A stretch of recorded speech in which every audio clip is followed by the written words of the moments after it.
arrival. It was a warm summer's evening on the West Somerset Railway, and Thomas the Tank Engine was waiting at Dunster Station. He and Sir Topham Hatt had been invited to visit the railway and were on their way to Minehead for a big welcome. "I can't wait to get to Minehead Station and meet everyone," said Thomas excitedly. "You said you had a friend that worked on this railway, didn't you, sir?" "Yes, Thomas, I have," replied Sir Topham Hatt. "Mr. Peters and I have been friends for a long time, and I'm sure you'll get to meet him once we reach Minehead. And I know he's very keen to finally meet you, especially after I told him how useful you are." "Thank you, sir," puffed Thomas proudly. "Although I do hope my branch line back on Sodor will be all right without me. I'm sure my passengers will miss their regular train rides." "I'm sure your passengers will be fine, Thomas.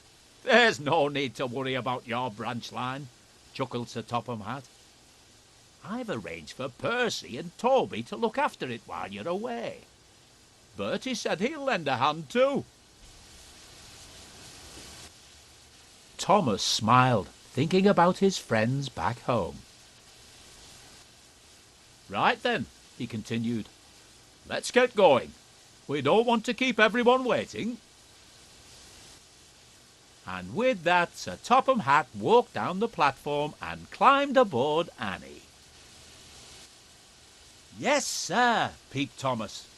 "Minehead, here we come."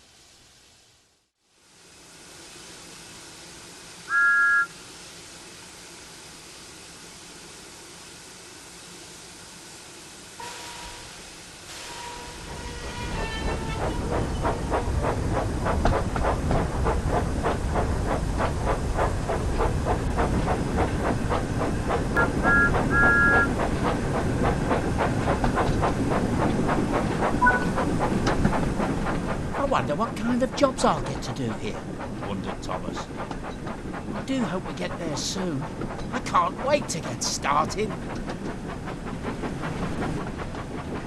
"Yes, it will be nice to finally arrive," said Annie sleepily. "I don't know about you, Clara, but I'm rather looking forward to a nice long rest after our long journey here." "Yes, Annie. It'll be nice to finally rest my wheels for the night.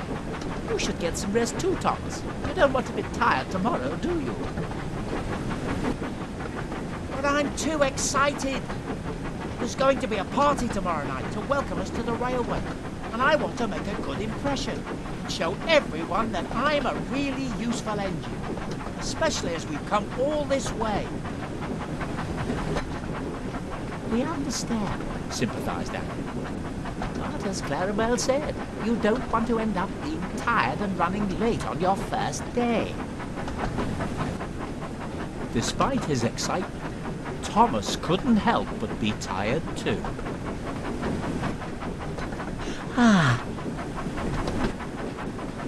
"It sounds like we're not the only ones who need to rest their wheels," laughed Clarabelle. "Well, I suppose I am a little tired," he said wearily. "And a good night's rest would be nice before we start work in the morning." The three friends continued their journey towards Minehead, and it wasn't long before they were nearing the station.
Thomas's train pulled into the station, he looked around and noticed a smartly dressed man standing on the platform.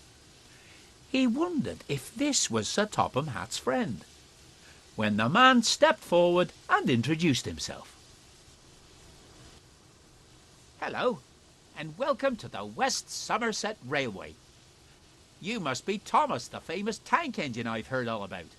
It's great to finally meet you. My name is Mr. Peters, and I must say it's a pleasure to have you here." "Thank you, sir," puffed Thomas. "I'm excited that we have been given the chance to come and visit your railway, and I can't wait to get started." "That's what I like to hear," said Mr. Peters. "Sir Topham tells me you're a very hard-working engine, so I'm looking forward to working with you and making sure that you and all our visitors have a great time at the party tomorrow night." Just then, Sir Topham Hatt walked up. He greeted his friend warmly and started telling him all about Thomas. "Thomas is one of the most useful engines I know, and I'm sure he'll prove to be a credit to your railway." "That's wonderful to hear," replied Mr. Peters. "I'm sure that Thomas and I will get on splendidly."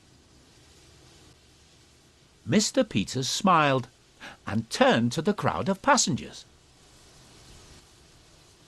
"Ladies and gentlemen, I would like you all to give a warm welcome to our visitors from the island of Sodor, Sir Topham Hatt, Thomas and his loyal coaches Annie and Clarabelle."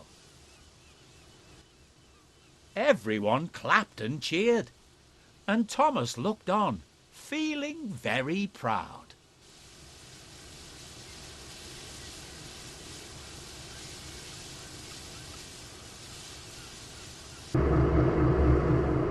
But no one noticed that a familiar diesel engine was watching them from afar.